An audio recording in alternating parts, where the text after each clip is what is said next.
Hey guys, welcome back to According To. I'm Megan. And I'm Ciera. And for this week's episode, as we are further diving into the fall time, Megan and I thought, what do we love to talk about? What would we love to talk to you guys about? And of course, we always fall back to books.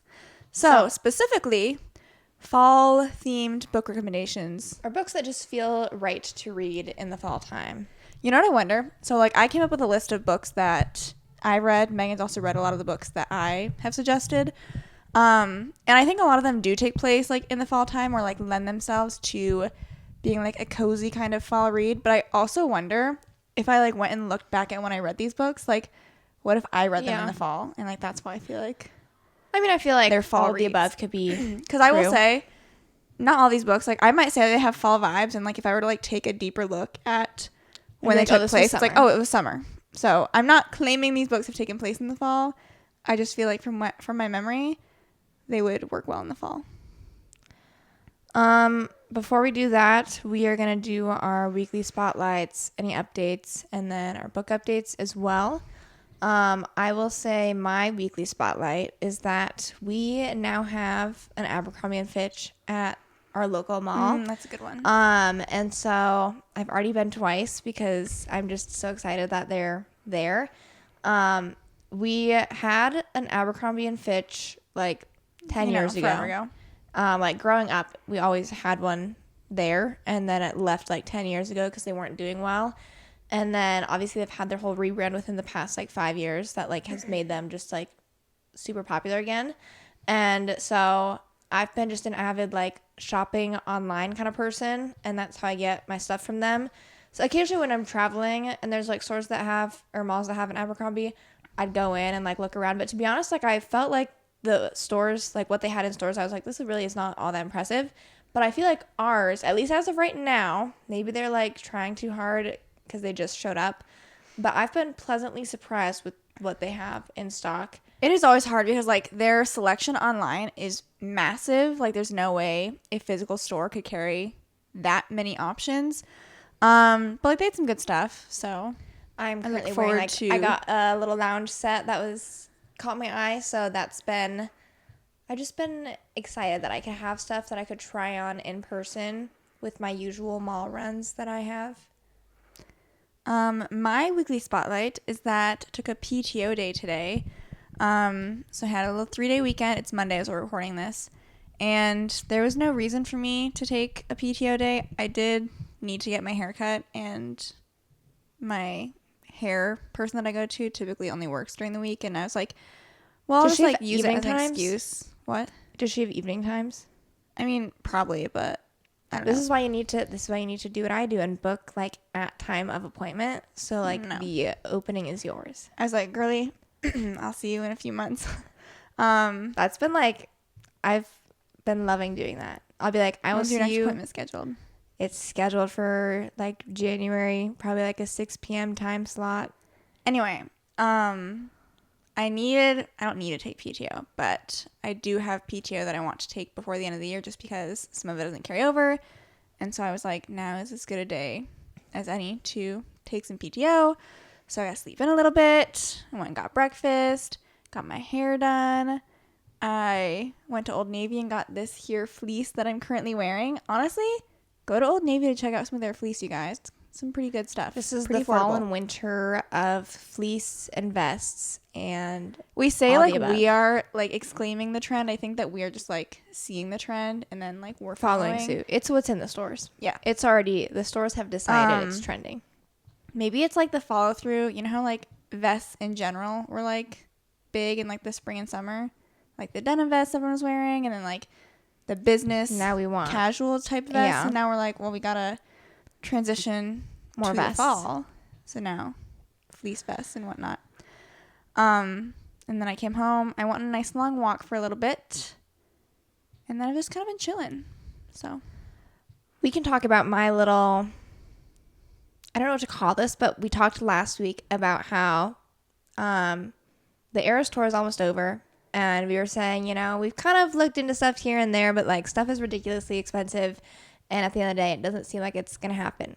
And then one of you guys actually sent a message, and they're you have to go. It is expensive, but you have to go.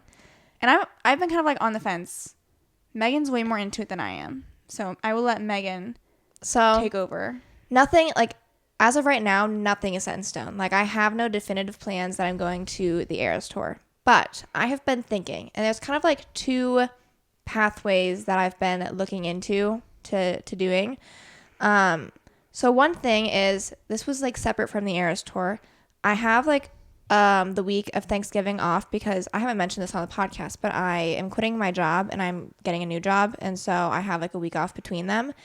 And that was on purpose. I just was like, I want a week off because I can.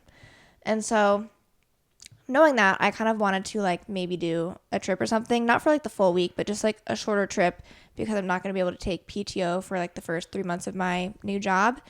And so separately, I've been kind of looking around to try and figure out like where would I maybe want to go. I had asked my mom and Ciera also maybe if they wanted to join on said trip. And I've not really been able to like think of anything specific. Now, bringing this back to the Eras Tour, she has a couple different locations left. Like she has Indianapolis this upcoming weekend, and then she's going to Vancouver and Toronto, and that might be it. I'm not sure. But I've never been to Toronto, and I was kind of like, what if, even like separate from the Eras Tour, because like at this point, tickets, obviously I could get tickets, but like they are so expensive at this point. So there's other options of like this. I'm saying this, but it's like, I feel like this is so not going to happen. But it's like, well, what if we did a trip to Toronto with me, my mom, maybe Ciera if she wanted to come. Maggie was kind of in on the action of wanting to go to the Eras Tour. And we try to go for like the weekend and then a little bit into the next week. And at the very least, like maybe we plan like a trip because none of us have been there. None of us have been to Canada. Actually, I don't know if her mom has or not. We could go to Niagara Falls. We could do some things. The other thing would be we'd be in the same city as Taylor Swift on Saturday night, where maybe possibly somehow we'd be able to find tickets for a price we'd be willing to pay, ?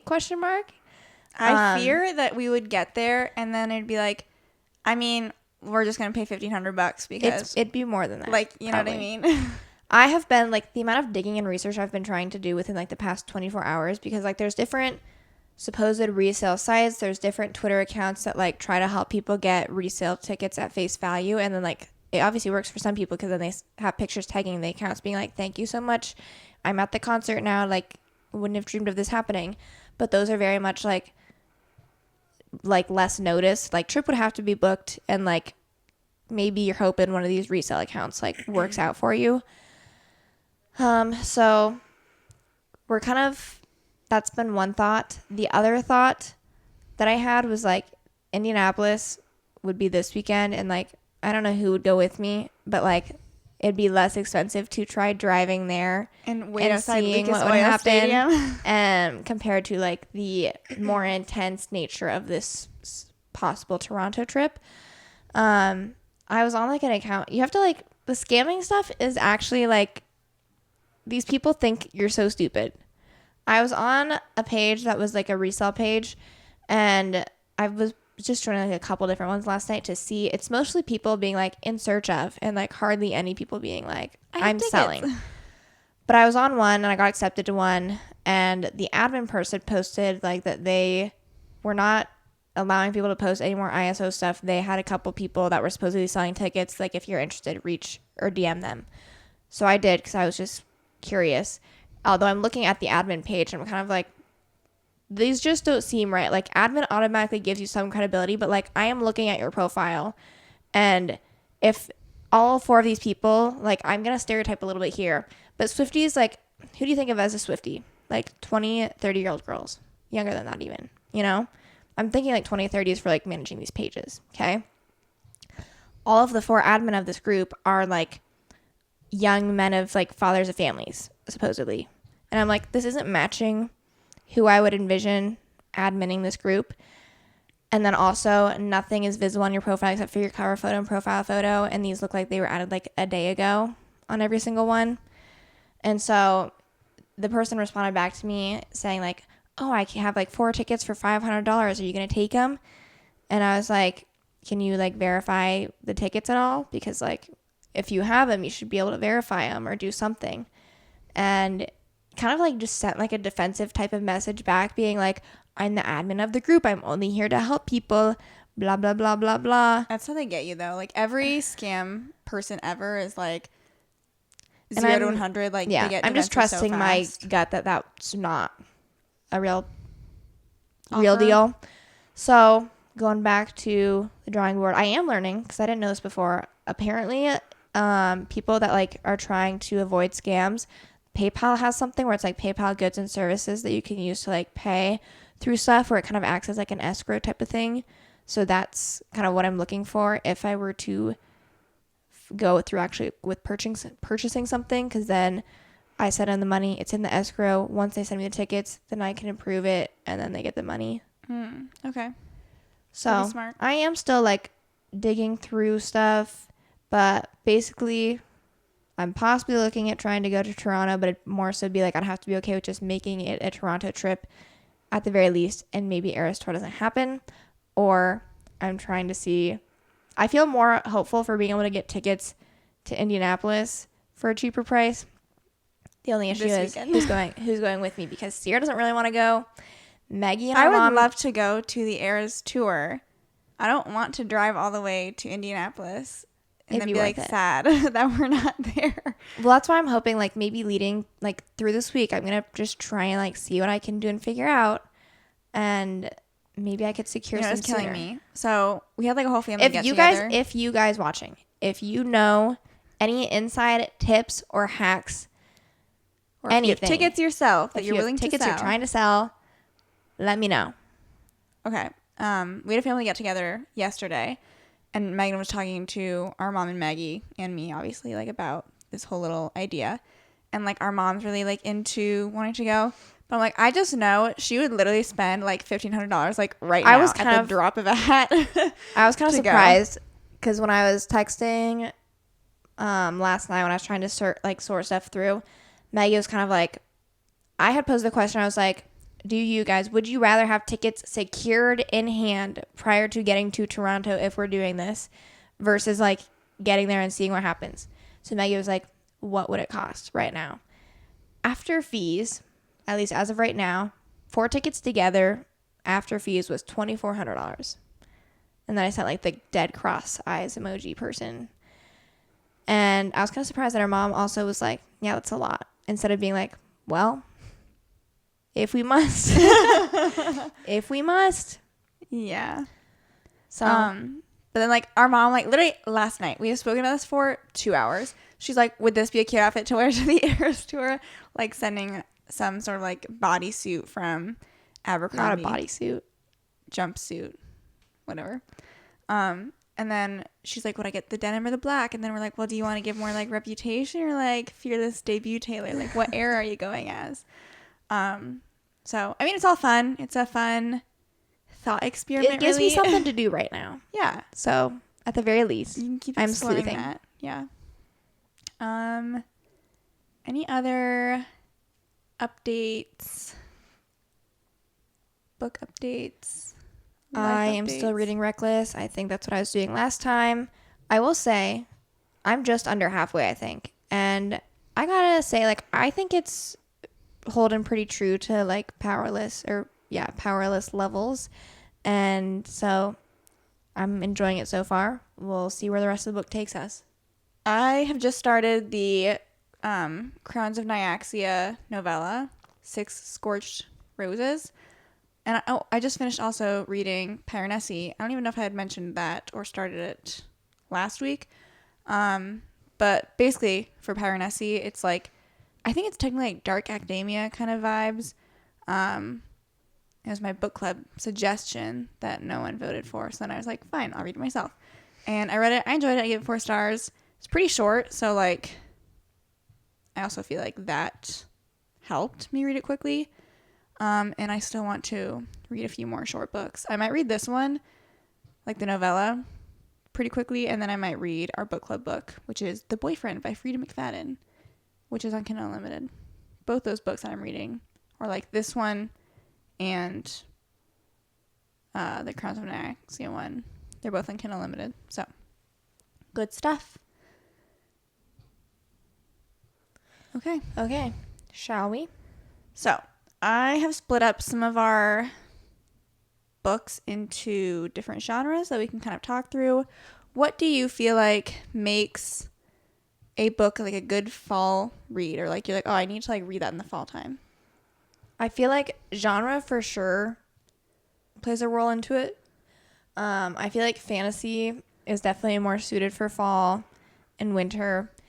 I feel like during the summertime, I really like to read like summary books. So I like to read like romance the books that are set on like a lake or taking place over a summer, and usually those tend to be like contemporary romance books.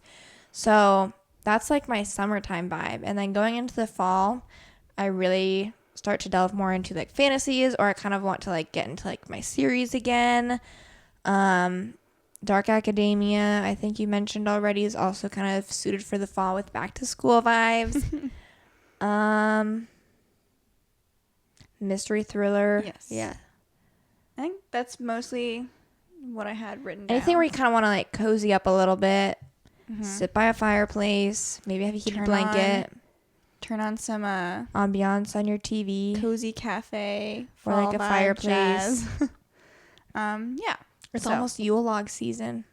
I vibe well with the I like cafe. Yeah. kind of stuff. The jazz music. They've got the leaves falling in the background.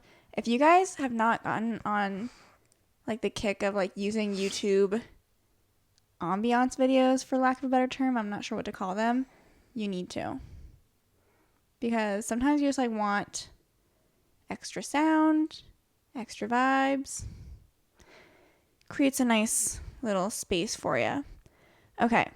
I have one like true sci-fi recommendation, and that is Project Hail Mary. Project Hail Mary could be read at any time of the year, but I do feel like it's kind of like it's not dark, but it's certainly not like bright and happy. So I feel like fall time is a good time of year to read Project Hail Mary. Yeah. I agree with that. You could read it at any time of year, though. Going into my dark academia kind of vibes, the Vicious and Vengeful duology I think would be really good to read in the fall time. Vicious is still like one of my... She thinks about it a lot. I do think about it a lot. I gave it 4.5 stars when I read it, and I just still like look back on those characters and just like, I love a morally gray character, and like Victor and Eli, they're both like morally gray, but I'm reading for Victor more in the series. I feel like, because I read Vicious as well, and I enjoyed the book, but it definitely hasn't stuck with me as much as it's stuck with Ciera. But like every time I listen to The Bolter by Taylor Swift, I think of that book. So I'm glad.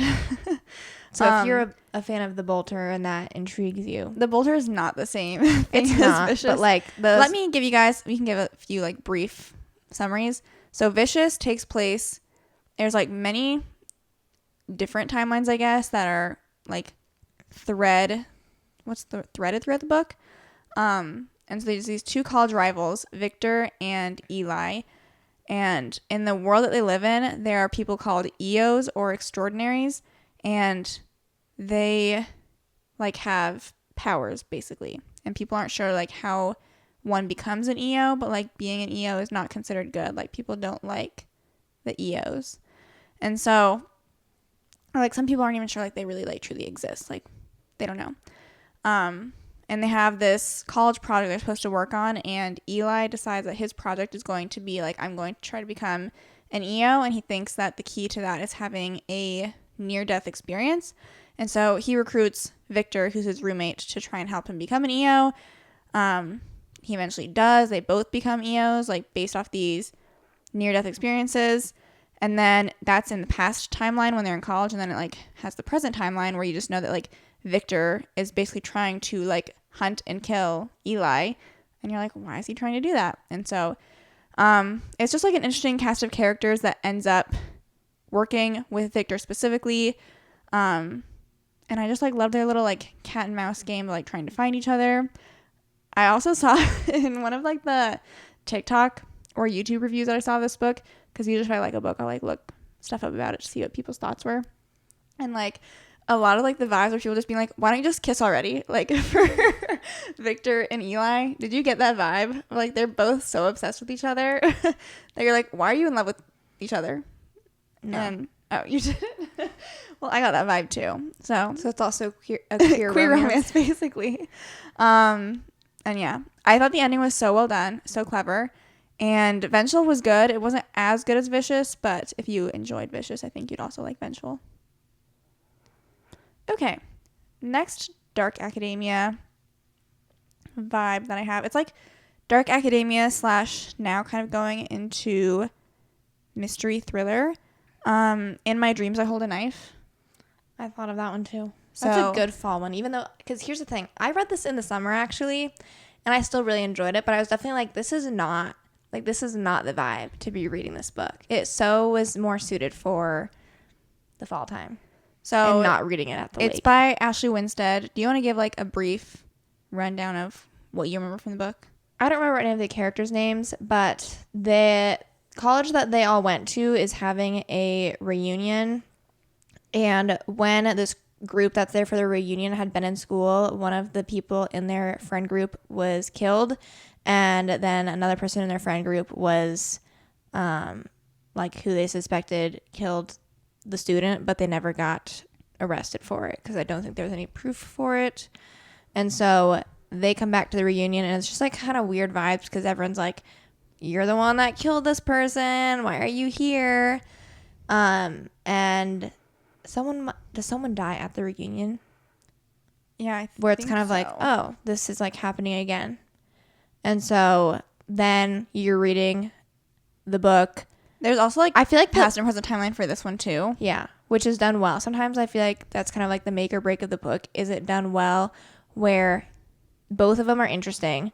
You're getting something different out of each timeline, but you can also see where things are going to start weaving together. It also read so much more like a mystery thriller. So many of them are just like, here are the characters. We don't learn a lot about them. We don't care about them. Blah, I was going to say the cast of characters in this book, like you get to know them where you actually like care, not necessarily care about them, but like you're caring about what's taking place or what they think. And like their relationships. Because there's like a lot of like within this group of 6, there's like these people are dating and these people are interested in the other person, and like this person has a secret that this person knows. Like it's just that kind of relationship. But it wasn't like confusing.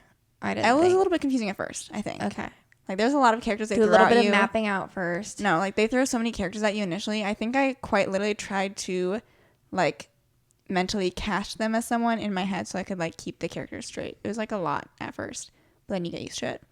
And then like the mystery's like unraveling, and like I just remember when I was reading it, it was like, oh, it'd be the past timeline. I like thought I was figuring out a secret to like who killed the person that we like know was killed, but then it's like revealing a secret that like I didn't even know before, and or like, oh, I think this person might have done it because of like this past thing that happened, but then like then it's revealed like why they did that thing, and it's not related to the murder, and like now I'm back to square one. So it's a good mystery thriller. And I feel like the ending was like still kind of like, oh, like it kept you on your toes to the very end. I gave that one 5 stars when I read it. What'd you give it? You also gave it 5 stars. Yeah.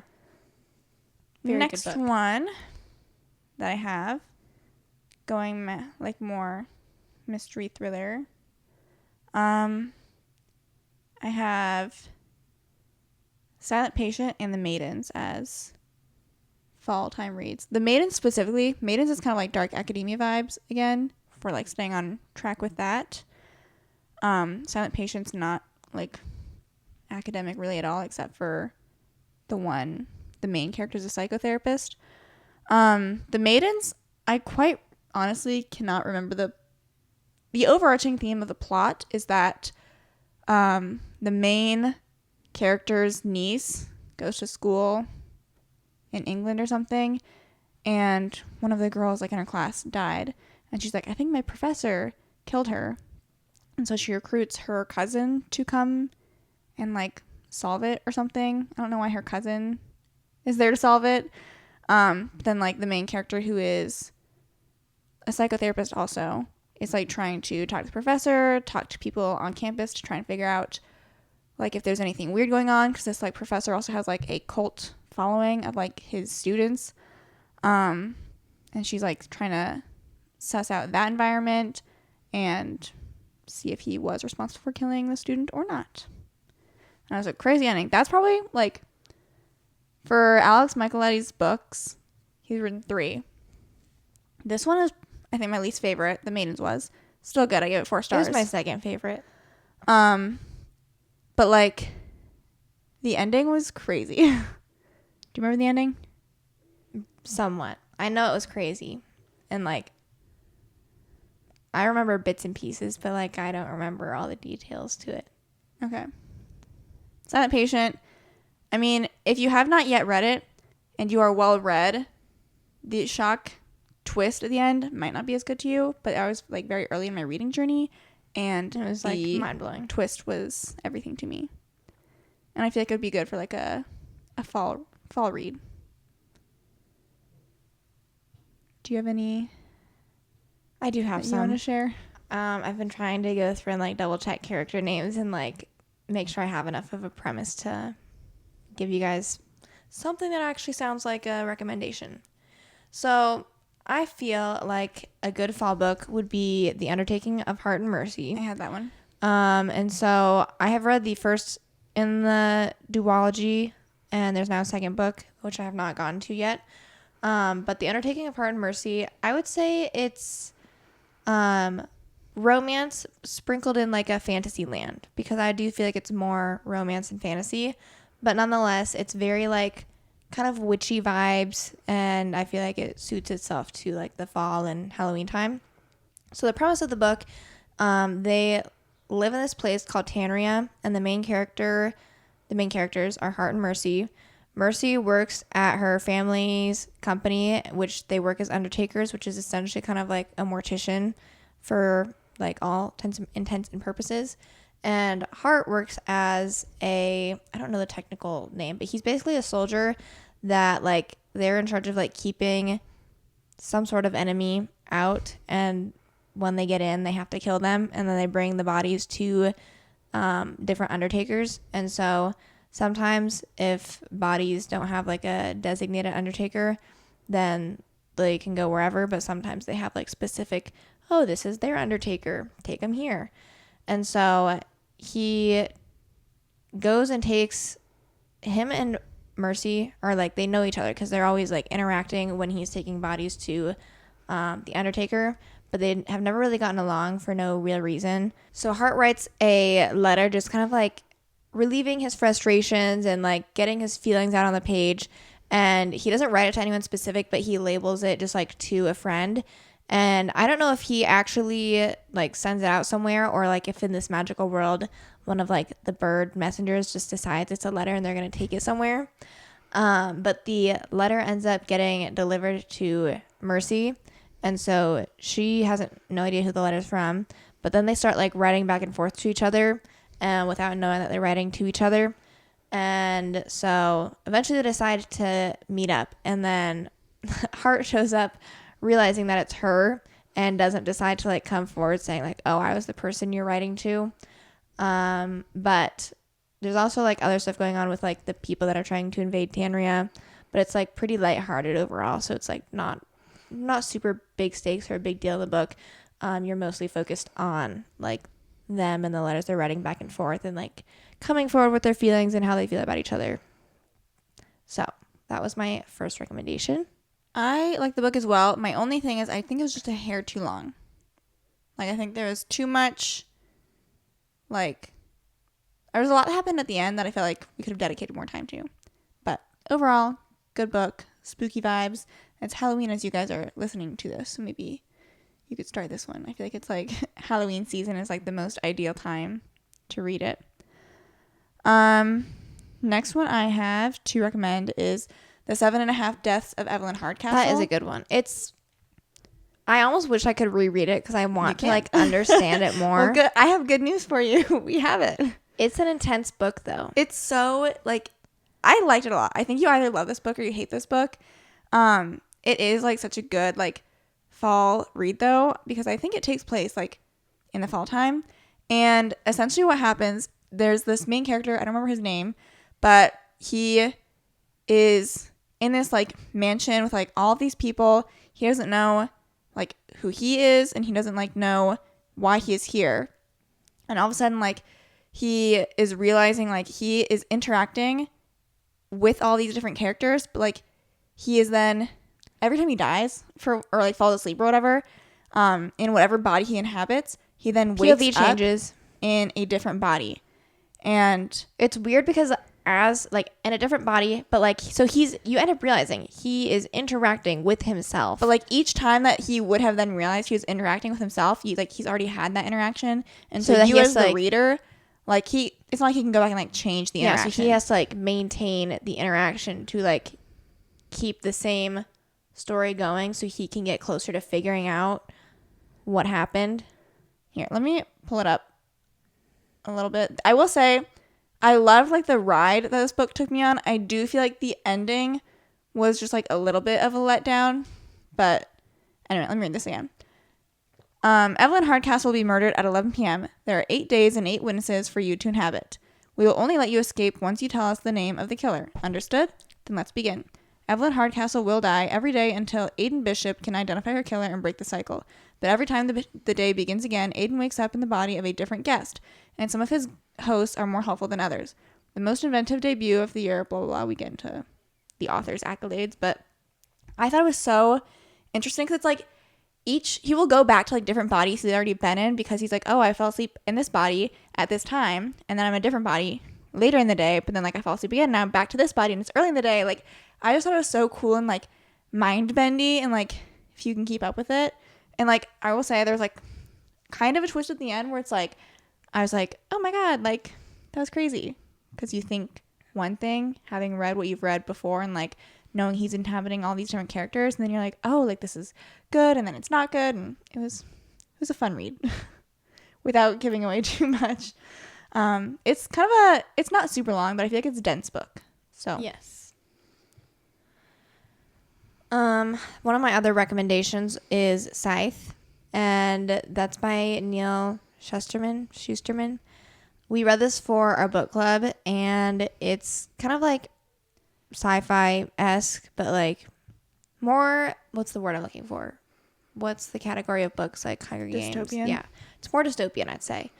And so the main characters are Ciera and Rowan, and they live in this society that has science has gotten so far advanced that people do not die naturally anymore in this society.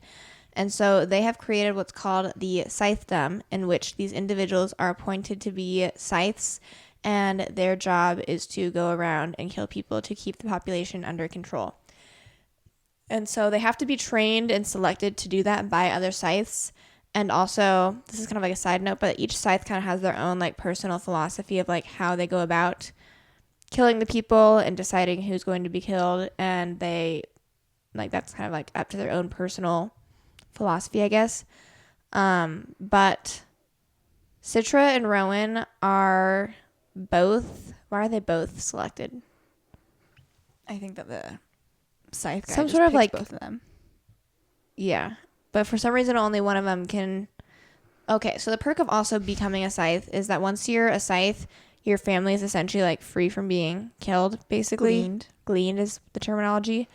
And so Ciera and Rowan are both selected to go through the training process, but only one of them. It might be because one of the other scythes is like, what are you doing with 2 scythes? You can't do that. That's against the rules. So I think that it's like, okay, fine, they can both train, but then eventually only one can be a scythe and the other one has to die. That's what it is. Yeah. So they're both going through the training process, and it's just an interesting book because like they're being taken along to these different gleanings. They both end up getting like different people training them, so then like they're being trained by different philosophies and how you pick who to glean and how you glean them. And I feel like the dystopian genre kind of fits itself into like the similar realm of like fantasy and sci-fi, in which fall is just like an ideal time to read it. I thought it was a good book. I think that this was probably one of our favorite book club books collectively, actually, that we've all read. So hopefully it can appease a wide variety of readers. Yeah. My next recommendation is one of my favorite books of all time. I'm like, how many of my 5-star reads can I fit into this podcast episode? 11/22/63 by Stephen King. I remember I read this like right around when we graduated, so it would have been like more wintertime. But obviously 11/22/63, what better time to read it than like in the fall time? If you have not heard me rant and rave about this book yet, essentially the premise is that there's this English teacher. His name is Jake Epping. He doesn't have a lot going on in his life. He feels kind of lost. And one day when he's at this diner that he usually eats at, the diner owner comes back and says, Jake, you had to come with me. And shows Jake this portal that leads into the past, like 1959 or something. I don't know what year it was.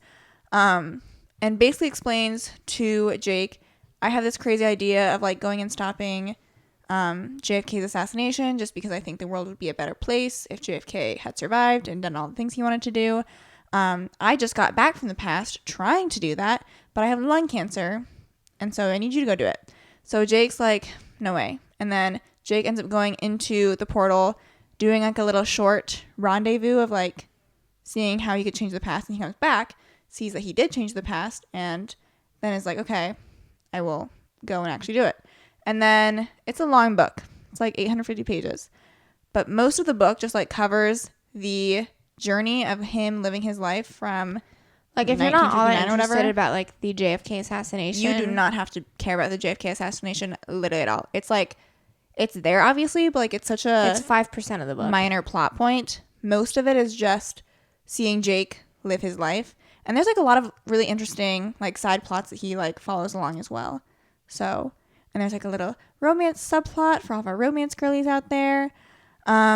Truly just such a beautiful book. I love the book so much, and I keep telling myself I need to reread it. So maybe this is me hyping myself up for a fall reread.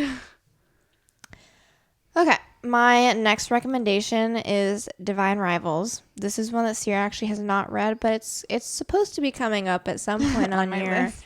TBR. There's actually 2 books now in the series, which I think it's just a duology, and it's just going to stay a duology. Am I right or wrong? I don't know. But essentially, you have the main characters in this book. You've got Roman, Kit, and then Iris, and they are both kind of competitors at this newspaper in which like they're both supposed to be like competing for a spot as one of like the lead writers of a column. And eventually Roman gets the spot, and then Iris decides to switch to a different newspaper. And there's also because this is like they live in like a magical type of society. So I was like, how's this fantasy? And there's a war going on that Iris decides she would like to go write about the war on the front lines. And at the same time that this is happening, I don't remember who writes to who first, but this book also has like magical letters being written to one another without them knowing they're writing to one another, because they have these magical typewriters that like vanish off into like each other's closets and then they just like appear, and then they can read what they have written to each other. And so by writing these letters back and forth, they start to like develop a connection. Roman figures out, I think by like after a little bit, he like has enough information this person has provided about themselves that he's like, oh, I know who I'm writing to. And Iris is like oblivious, I think, to who she's writing to, because I don't think Roman gives as much information. But essentially when she goes to the front lines, Roman also decides like, I'm going to also go write on the front lines. And so they're both doing that together at the same time. And it's kind of like, it's not historical fiction, but it's like there's war stuff going on, not like intense war stuff, but like they're trying to write. She's super concerned with like the person she's writing to and hoping that they're okay. And then at the end, there's kind of like a little bit of a cliffhanger. So would be a good read. Okay. My next recommendation, this is like the only true romance. It's a little bit of magical realism. The 7-Year Slip. Another one of my 5-star reads. I don't know what time of place. What that didn't make any sense. I don't know what time of year this book takes place. But I do feel like it takes place in New York. I feel like New York, you could be like, I could justify reading a book about New York in any season, but I feel like you could do. But like, for the sake of this episode, Ciera will justify reading it in the fall. Premise of the book is our main character Clementine. Her aunt recently passed away, and her aunt left her apartment to her, and her aunt was always like, "This place is magical." Like, I don't know what she'd say, but she's like, "The apartment is magic." But and trust her. She's like, "Okay, sure." And what she meant by that is the apartment is magical and like can transport you back in time 7 years in the past.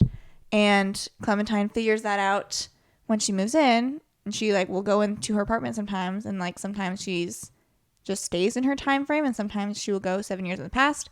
And in the timeline 7 years in the past from when she moves in, this guy was living there, and it like talks through like them interacting and meeting one another, maybe falling in love, who knows.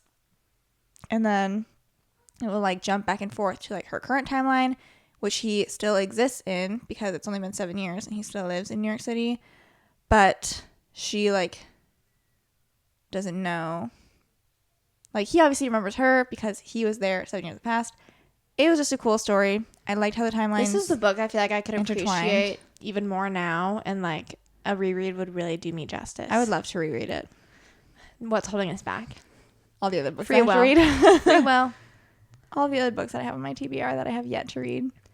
I actually, having now done a couple of rereads, I will say I've given myself like more grace to like actually reread books that I want to go reread, because like I used to be like, I can't waste a book, like reading a book I've already read before. But it gives you a nice nostalgic feeling, and you don't sometimes catch everything the first time around. So I see myself doing more rereads. I will say quickly, just like my other, I think, true romance book recommendation that I had in here was Book Lovers by Emily Henry. I don't know why I have like all of her books. Have you been like seeing like just behind the scenes of people we meet on vacation? And like I'm not even a people we meet on vacation girly. Me neither. But like I am so excited. Anyways. Okay. Not a specific book recommendation per se, but Charlie Donnelly is another author. I've only read 2 of his books, but Ciera's also read a couple of his books, and we've only read one of the same books. And they all tend to be like pretty well written and just like a solid mystery thriller. I feel like that's not exactly the genre I'd classify him as, but I don't know what else it would be. I don't remember. Let me like go to like one of his books. Crime fiction, is that what we decided his books are? Maybe. 20 Years Later is a great book of his. It's probably one of his like most highly rated. So if you want like a specific book recommendation, I would suggest that one. 20 Years Later is a book that follows there's like a lot of different storylines going on. I can read it. Hiding her own dark past in plain sight, a TV reporter is determined to uncover the truth behind a gruesome murder decades after the investigation was abandoned. But 20 years later, to understand the present, you need to listen to the past. Avery Mason, host of American Events, knows the subjects that grab a TV audience's attention. Her latest story, a murder mystery laced with kinky sex, tragedy, and betrayal, is guaranteed to be ratings gold. New DNA technology has allowed the New York Medical Examiner's Office to make its first successful identification of a 9/11 victim in years. The twist, the victim, Victoria Ford, had been accused of the gruesome murder of her married lover. Blah, blah, blah. So basically, it's following the journalist who's trying to like uncover this 20-year-old story so it's like covering the murder. It's covering like the journalist herself has some stuff going on in her life. There's a detective that she starts to like work with who like has other stuff in his life that he's dealing with. And I feel like the things I like about his books from what I've read so far is kind of like it's not just one storyline. Like when you might be getting bored with one story, it like will there's pivot other to the stuff other going one. on. And then I feel like it also kind of lends itself to like then you can't remember everything that's going on. So like those little details that like are pointed out that like you kind of like take for granted that come up again later, I feel like it just lends to like oh. a better reading More of those like experience. aha moments. Yeah. I love when you get an aha moment when you're reading like a mystery thriller. Okay. Next one I have, talking about crime fiction. Crime fiction. My second Stephen King rec is Billy Summers. Billy Summers is basically about this hired hitman. He agrees to do one last job and then basically says to himself. Can I interrupt? I don't know why, and maybe it's just because of the name Billy, but I feel like the more we talk about this book, like the more I start to envision Billy Summers as Billy Dr. from Montgomery. Yes. Yeah. I mean, I guess you could envision whoever you want. So it's this hired hitman. He agrees to do one last job, and then like in his mind, he's like, "That's my last job." Like, and then I'm gonna go on the run because basically the people that he works for, like, he knows that like they wouldn't allow him to just like be done, and they'd probably like just come after him and try to kill him. So most of the book is like following him on the run. Also, perhaps a romance subplot. Debatable. I did not have any others written down. Okay. Ciera's leading the episode. Let me run through With her day off, she had a little bit more planning time. Okay. This one. Have you read Heartless Hunter? I have not. Heartless Hunter is a good one for the fall vibes because it's like this world that has witches and witch hunters. And so I also saw it was on Kindle Unlimited. I think it's technically YA. So who do you think the main character is? A witch. Who do you think the main male character is? A witch hunter. It basically, I think the guy's name is Gideon. The girl's name escapes me right now. But Gideon is searching for this unknown witch who is helping other witches like escape their land to safety. And I don't remember what he calls her. Oh, like the Crimson Moth is what he calls like this elusive witch. And that is our female main character. She's the witch that's helping the other witches escape. And so they basically individually decide to like court the other person because he thinks she might be the Crimson Moth. It's very How to Lose a Guy in 10 Days. Yeah. And then she knows that he's hunting the Crimson Moth. So they're like, if I can like get close to them, I can learn more about like what they are doing to then like stop them. And so it's like very much like the cat and mouse, like, oh, like you heard the Crimson Moth is going to be where? And then she was like adjusting her plans. And then it's like them basically like screwing each other over with like trying to find or like capture the other person. Pretty crazy. I cannot talk today. Pretty crazy. Turned into like Elmer Fudd. Pretty crazy plot twist at the end. I know there's going to be at least a second book for this series. I don't know if there'll be more than that, but I am excited to read it when it comes out. It's a pretty quick read too. Other one I have. I mean, I'm gonna shout out ACOTAR every chance I get. Like, why we don't not? need to get in the details. It's fantasy. I won't even bore you guys with what this book is about. Haven't, like, give it a try. Crimes of Nyaxia. I just need to be like, it's crazy to think like prior to reading ACOTAR, I just knew it was like there and like in the existence of the world. I was always like, I think that's good for you guys. I don't think I'll ever get there. And here we are. And then we got there. My hairdresser today said that she was reading ACOTAR. Like the first one? No, she's read the first 3 and then she's like taking a break. Which like if that's how you're gonna do it, that's like, how you gotta do it. Yeah. You know? And honestly, like you've read the bulk. Like yeah. It was originally intended to be a trilogy. Did you know that? Can you believe we're getting another book? I am so excited we're getting another book. Crimes of Nyaxia is another fantasy series. I've only read the first one. I'm reading the novella that I talked about at the start of the episode. I have read all 3 that are out now. It's very much, we were honestly talking about books. Megan and I were getting really confused between like, we're like Red Queen versus Serpent in the Wings of Night Red versus Queen. Powerless. We were getting a little confused and our books were getting mixed up. Here's the thing. I still am probably a little bit mixed up between some of them, but I was just recently in that universe, okay? And I know it's one of my favorite fantasy universes, okay? So I will say that. But like they all like kind a of vampire at romance. one point, like they kind of just sound similar, and there's different things going on in one book where I'm like, oh, I'm confusing that with another book. Yeah. But when I'm in it, Then you're in it. I'm in it, and it's really good. It's like the first book, I can't speak to what the next book is about, but the first book kind of is like this Hunger Games kind of style plot where there can only be like one winner, and they get a wish from the goddess Nyaxia. And the main female character is a human who wants to like, does she want to become a vampire? She wants to like, I don't know if she wants to become a vampire, but like her dad has like king. Yeah, her dad has like is like the king, and whatever she wants, like it's something that's going to like help her live her life Yeah. in the vampire kingdom. Yeah. And then she meets a guy in the game, a vampire in the game. His name is Rain. And they like start to like team up to help each other initially, because like it's good to have like a buddy system And going on. For one of the things, they're required to have a partner, and so like they decide to team up for that. And then they fall in love. You know, crazy ending. That book also had a crazy ending. So I'm excited to read the novella and then Me being like, two. why can't I remember anything about this series right now? Like, it's like, oh my god, And, like, was it crazy? The second book, The first book ended. I read something, it goes in one And ear, then- out the other. Trust me. Okay, that was all my fantasy recommendations for the fall. Unmaking of June Farrow was one that I had just recently finished. I feel like for whatever reason, I'm getting fall vibes because I feel like it gives like witchy, like Salem witch trials energy, and I don't know if I feel everyone like would agree with me. Just for from that. the title, I kind of feel that, and I know nothing about the book.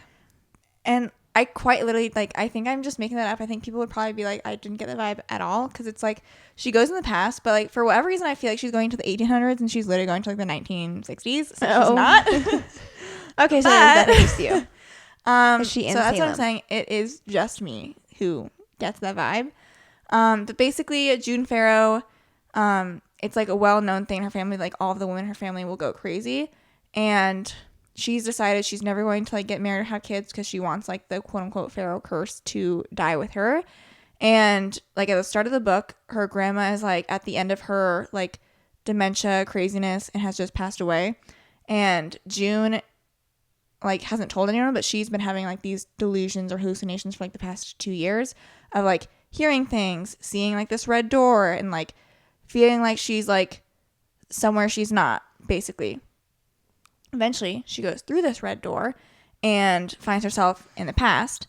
And basically, like, there's this intermixing of timelines that has, like, fed into why all the Pharaoh women have had these, like, hallucinations and delusions where they maybe weren't as crazy as people thought they were. And there's, like, this mystery aspect to it that, like, June is trying to, like, figure out what happened to her mom. Because, like, her mom, as far as she knew, like, gave her up and then went missing because she was raised by her grandma.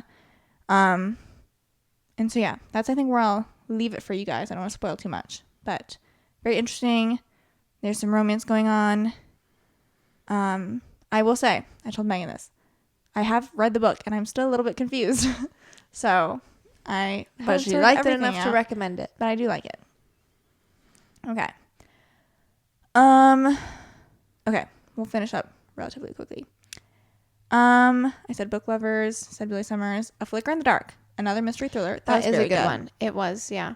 That one I'm not even gonna explain it. There's something about a serial killer where this person was caught and put in jail, but now like additional serial killings start to happen that are quite similar to the ones from the past. And so I will say at this book, I was like, it's going so much in one direction that like I cannot imagine what the plot twist is going to be. And then it still kind of got me. So if you feel like you've read a lot of like redundant mystery thrillers, maybe that would be a good one for you. Dark Matter and Recursion by Blake Crouch. Sci-fi fantasy, not fantasy, more sci-fi. Always gonna shout those out. Recursion, more so than Dark Matter. Highly recommend. And then I've got some YA recommendations to round us out. The Inheritance Games, I feel like would be a good cozy fall read. Kind of like, it's not dark academia, but like it's academia with like the high school age kids. I love like a good like Knives Out kind of vibe. I feel like, you know, lends itself to the fall. If you're someone who likes reading about like mysteries and like riddles and that kind of stuff, then I think you'd enjoy it. I'd also be shocked if you haven't heard of the series, if you're even remotely interested. The both of us have only read the first 3 books, but there have it's like been a kind trilogy, of like and then there's spin-off some spin-off stuff now. To be honest, like the more I've gotten progressed in my reading journey, like the less I've cared about returning back to that series. So I just personally haven't gone back and revisited it, but I still enjoyed like the first 3 books. And then my last YA recommendation is Truly Devious. That one I feel like would be a good fall read because it's like, again, that academic setting. It takes place like up in the Northeast at like this like mountaintop prestigious prep school academy of sorts. And it's like following the main girl. The first book is her solving like this old like abduction that took place on that campus. Like if you're familiar with the Lindenberg baby, it was kind of reminding me of like that true crime story of like her trying to solve that mystery. There's also like a current day mystery taking place at the academy when she goes there. And like the other books have subsequent mysteries that she's solving. But that's all I got for you guys. So, with that being said, hopefully you jotted down some of the ones that seemed like they'd be up your alley. If you guys have any book recommendations for us that you think that we would enjoy, just in general, or even like, specifically for the fall time, then you should comment on our Instagram and or send us a DM. And we will talk to you guys in our next episode. Bye. Bye.